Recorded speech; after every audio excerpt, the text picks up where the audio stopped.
Greg Simons is an associate professor at the Institute for Russian and Eurasian Studies at Uppsala University, Sweden. Good to speak to you, Greg. So, fourth term as Russian president, and he promised a radical modernization. Will things change in Russia, considering this time round many challenges that he's facing? Well, it's a huge dilemma, of course. I mean, economy is one of the weaknesses and threats which Russian president faces, and it is a problem that they've been dealing with and wrestling with for some considerable time. I do not think that this can be done in 6 years because there are a number of problems.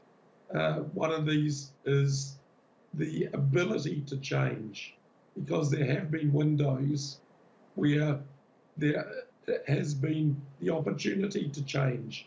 If we go back to early 2000s, there was the period of possible change. It's getting more difficult now, and given the way that the world, in terms of its geopolitics, geoeconomics is going, it is difficult. So, as you mentioned, yes, and his speech showed no signs of backing down in his confrontation with the Western countries.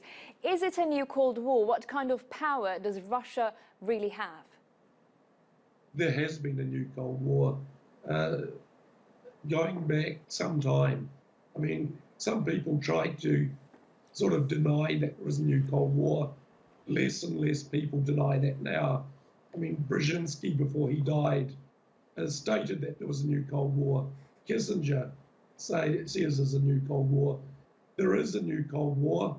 It is more problematic than the last one because it's not as clear cut in terms of the line between Soviet Union-led world and the United States-led world. Now it's a much more problematic and chaotic set of different alliances.